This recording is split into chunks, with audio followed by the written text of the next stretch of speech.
வணக்கம் நண்பர்களே, அருப்புக்கோட்டையிலிருந்து உங்கள் வேந்தநாட்ட உரிமையாளர். இந்த இடத்துக்கு இப்போ என்ன பதிவுக்காக இங்கே வந்திருக்கேன்னா, ஒரு விஷயம் ஊரில் நடந்த விஷயத்தை சொல்கிறதுக்காக வந்திருக்கேன். மக்களோட பகிர்ந்துக்கலாம் அப்படின்னு. எப்படின்னா, ஒரு ஊரில் ஒரு அம்மா அப்பா 2 பிள்ளைங்க, அவங்க 2 பேரும் வேலை பார்க்குறாங்க. எப்படின்னா, சின்ன வயசில் அந்த வீட்டுக்காரம்மா வேலை பார்க்கல, அவர் தான் பஸ்லேருந்து வேலை பார்க்குறாரு. அப்புறம் பிள்ளைங்க வளர 2 பேரும் வேலைக்கு போயிட்டாங்க. ஒரு ஊரில் ஒரு ஏரியாவில் வாடகைக்கு இருக்காங்க. எப்படின்னா, பாப்பா வந்து காலேஜ் போயிட்டா, தம்பி வந்து 9th படிக்கிறான்னு வச்சுக்கிறோம். 9th தான் படிக்கிறான். அப்போ எப்படின்னா 2 பேரும் ஓடுனா தான் குடும்பத்தில் நல்லது கெட்டது எல்லாத்துக்கும் பார்க்க முடியும் கொள்ள முடியும் அப்படின்னு ஓடிட்டுருக்காங்க. பிள்ளைங்க காலையில் எழுந்திரிச்சு 9 மணிக்கு காலேஜ் ஸ்கூல் போயிடுவாங்க. அந்த அக்காவும் 9 மணிக்கு வேலைக்கு போயிடுவாங்க. அந்த அண்ணாச்சியும் 9 மணிக்கு வேலைக்கு போயிடுவார். அப்படி அவங்கவுங்க தேவையை அவங்கவுங்க பார்த்துக்கிற மாதிரி கடகடன் ஓட வர போக இருக்காங்க. அப்படி நேரத்தில் வீடு மாறி இருக்காங்க. புதுசாக பாப்பாவுக்கு சடங்கு வச்சு வீடு மாறி ஒரு 6 மாதமாக வேறு வீட்டில் இருக்காங்க. அப்போ இருக்கையில் புதுசாக அந்த வீட்டுக்கு வந்ததுனால ஒரு பூட்டு வாங்கியிருக்காங்க. ஒரு பூட்டு வாங்கினோம்னா 4 சாவி இருக்கணும். அப்போ அது மாதிரி வாங்கியிருக்காங்க. ஆளுக்கு ஒரு சாவி வச்சுக்கிட்டாங்க. எப்படின்னா, யார் என்ன டைமில் வந்தாலும் வீட்டை திறந்து வீட்டில் இருக்கிற மாதிரி சாவி ஆளுக்கு ஒன்று வச்சுருந்துருக்காங்க. அப்போ அப்பாவும் வச்சுருக்காரு, அம்மாவும் வச்சுருக்காங்க, தம்பிங்க வச்சுக்கிட்டு அவங்கவுங்க போயிட்டு வந்துக்கிட்டு இருக்காங்க. இடையில எப்படின்னா, தம்பி வந்து சாவியை தொலைச்சிட்டான். அதை வந்து சொன்னால் ஏதாவது சத்தம் போடுவாங்க அப்படின்னுனால சொல்லலை. அம்மா 6 மணிக்கே வந்துடுவாங்கல்ல. இவன் வந்து ஸ்கூலுக்கு போயிட்டு வர்றதுக்கும் இந்த டியூஷன் போயிட்டு வர்றதுக்கும் சரியாகத்தான் இருக்கும் போல். இவன் அதை ரொம்ப நாளாக யார்ட்டையுமே சொல்லலை. அவன் பாட்டுக்கு விட்டுட்டான். பாப்பா வந்து 6 மணிக்கு வருவா. அவளும் எப்படியோ என்றைக்கோ ஒரு நாள் அவளும் சாவியை மிஸ் பண்ணிட்டான். அப்போ இவளும் 6 மணிக்கு வரா, அம்மா வந்துடுறாங்க அப்படிங்க. அது மேனேஜ் பண்ணி ஒரு வாரம் ஓடிடுச்சு.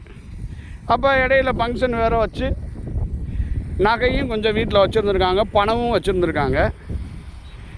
நிறைய பேர்கிட்ட பழகுவாங்கள்ல, ரிலேஷன் சொந்த பந்தம் அனைவர்த்தையும் பழகுவோம். பக்கத்தில் வந்துட்டால் சொந்தக்காரங்க இருந்தாங்கன்னா போவோம் வருவோம். இல்லை பக்கத்து வீட்டில் இருந்துக்க, அங்கேருந்து எனக்கு ஃபோன் அடி அப்படின்னு சொல்லுவோம். தம்பிங்களோ பாப்பாவோ முன்ன பின்ன வந்துட்டா. அப்படி நேரத்தில் என்ன செஞ்சுட்டான், இந்த தம்பி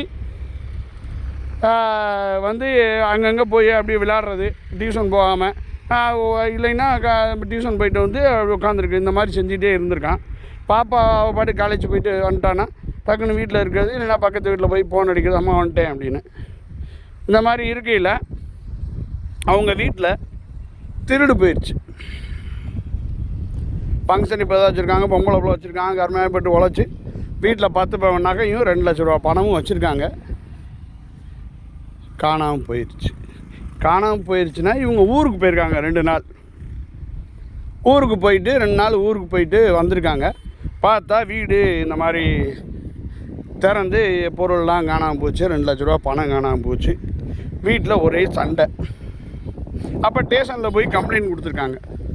கம்ப்ளைண்ட் கொடுக்கல, கம்ப்ளைண்ட்டில் கேட்பாங்கல்ல, எப்படின்னா அப்பாவை கூப்பிட்டு கேட்டிருக்காங்க, அம்மாவை கூப்பிட்டு கேட்டிருக்காங்க. யாரும் எடுக்கலை கொள்ளலை அப்படிங்கல இந்த மாதிரி இருக்கையில் தெரியலை. அப்போ கேள்வி வந்து முன்ன மாதிரி தான் கேட்பாங்க. பையன் வந்து 9th படிக்கிறான், பாப்பா காலேஜ் படிக்கிறான். அப்போ அவர்கிட்ட ஒரு கேள்வி, அந்த வீட்டுக்கார அம்மாட்ட ஒரு கேள்வி, ஆகாத போகாத கேள்வியெல்லாம் கேட்குறாங்க. கேட்கையில் அந்த பொண்ணுகிட்ட கேட்குறாங்க, நீ எவனையும் கூட்டிகிட்டு வீட்டுக்கு போனியா, அதனால் இந்த மாதிரி எவனா வந்து எடுத்துகிட்டு போயிட்டானா, எங்கள் மண்டையை ஏன் உருட்டுறீங்க, உங்கள் அப்பா இந்த மாதிரி கண்டுபிடிச்சி கொடுங்கன்னு சொல்கிறாரு அப்படின்னு. அவங்க அம்மாட்ட என்ன, இந்த மாதிரி இந்த காலத்தில் உனக்கு இந்த மாதிரி இதா, நீ என்ன செய்கிற, நீ எங்கே வேலை செய்கிற, அப்படி அவங்க தேவையில்லாத கேள்வி. அதே மாதிரி அந்த பையன்ட்ட, டேய் எங்கடா எவனையும் கூப்பிட்டு வந்தியாடா வீட்டுக்கு, எவனா எடுத்துகிட்டு போயினாடா ஏன்டா அப்படின்னு அவங்ககிட்ட கேள்வி. இந்த மாதிரி நிறையா விஷயம் அவங்க வீட்டுக்குள்ளேயே ஏகப்பட்ட பஞ்சாயத்து. இப்போ சண்டை போய் அந்த ஸ்டேஷனுக்கு போய் அந்த பிள்ளைய அவங்க பேசுனதில் அந்த பாப்பா என்ன செஞ்சுட்டா, அவர் வேறு மாதிரி கேட்டிருப்பாங்கள்ல ஸ்டேஷனில், அந்த மாதிரி கேட்டு ரிலேஷன் வேறு, எவனையா கூட்டிகிட்டு வந்திருப்பா இவ படிக்கிறவ, அதனால் இந்த மாதிரி எதையோ பொருளை தேடிட்டு போயிட்டான் அப்படி இப்படின்னு சொல்லி அந்த பாப்பா என்ன செஞ்சுட்டா, ஒரு காலகட்டத்துக்கு அப்புறம் அவங்க அம்மா ஊருக்கு போயிட்டாங்க, அடிச்சு துரத்தி விட்டார் அவங்க அப்பா. நான் கர்மாயப்பட்டு உழைச்சி இந்த மாதிரி செய்கிறேன், ஒரு இது இல்லாமல் இருக்கேன். சண்டைங்கிறது எப்படி வேணும் விளைஞ்சு ஆளும் கேள்வி கேட்டதில் டென்ஷன் ஆகி பாப்பா ஏதோ இது பண்ணையில் அவளை சத்தம் போட்டு அந்த பையனை சத்தம் போடையில் அவங்க பேரண்ட்ஸு வந்து என்ன செஞ்சிட்டாங்கன்னா அவங்க மாமியார் வீட்டுக்கு போயிட்டாங்க அந்த அக்கா. அப்போ இவர் வெக்ஸ் ஆகி ரொம்ப டென்ஷனில் ஒன்றும் செய்ய முடியாமல் இருக்கையில் ஸ்டேஷன்லேருந்து அப்படி இப்படின்னு கண்டுபிடிச்சி உங்கள் ரிலேஷன் தான் ஒருத்தர் எடுத்திருக்காரு அப்படின்னு சொல்லிட்டாங்க. சொன்னதுக்கப்புறம் இவ்வளோ அசிங்கத்தையும் அவமானத்தையும் தாங்கிட்டு இருந்த பாப்பா இவங்க தான் இப்படி செஞ்சுருக்காங்க அப்படின்னு தெரிஞ்சோம் அந்த பாப்பா செத்து போயிட்டான். ஆமாம், அந்த பாப்பா செத்த உடனே அவர் கடுப்பாகி கோவத்தில் என்ன செஞ்சிட்டாரு, அந்த ரிலேஷன் வீட்டில் போய் ஒரு ஆளை காவை கொடுத்துறாரு. அந்த அண்ணாச்சி வெட்டிட்டு அவர் ஜெயிலுக்கு போயிட்டார். இந்த பாப்பா செத்து போயிட்டார். எதுக்கு சொல்ல வரேன்னா, நம்ம வந்து சாதாரண விஷயம் ஒரு பூட்டு, அந்த பூட்டு பிள்ளைங்களுக்கெல்லாம் சொல்லுங்கள், சாவி தொலைஞ்சா தைரியமாக சொல்லிடுங்க தம்பி, உடனடியாக சாவி தொலைஞ்சிருச்சுப்பான்னு சொல்லிடுங்க அப்படின்னு சொல்லி கொடுங்க. அதே மாதிரி பயந்துக்கிட்டு சொன்னால் சத்தம் போடுவாங்க சாவி தொலைச்சிட்டோம் அப்படின்னு இருக்காதிங்க அப்படின்னு சொல்லுங்கள். தட்டி கொடுத்து பிள்ளைகளை வளங்க.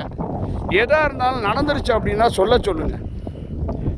கடைசியாக பார்த்தா பாப்பாவும் செத்து போயிட்டா, அவங்க அந்த நகையை திருடினவங்க வீட்லேயும் ஒரு உயிர் போச்சு, அவங்க குடும்பமே அழிஞ்சு போச்சு. சாதாரண ஒரு பூட்டால். எல்லோரும் கொஞ்சம் கவனமாக இருங்க. பிள்ளைங்களை அன்பாகவும் பாசமாகவும் வளர்க்குறது முக்கியம் இல்லை, நல்லது கிட்டது சொல்லி கொடுத்து வளங்க.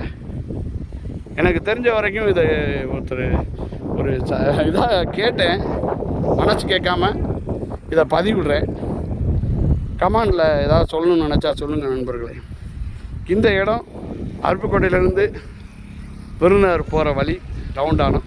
இந்த இடத்துல காமராஜர் செலவு வச்சா நல்லாயிருக்கும் அப்படின்னு ஒரு பதிவு போட்டிருந்தோம். இது ரெடி பண்ணுறதுக்கு முன்னாலேயே பதிவிடுறவங்க பதிவிடுங்க. விருதுநகர் மாவட்டம் அருப்புக்கோட்டை பகுதி. நன்றி, வணக்கம்.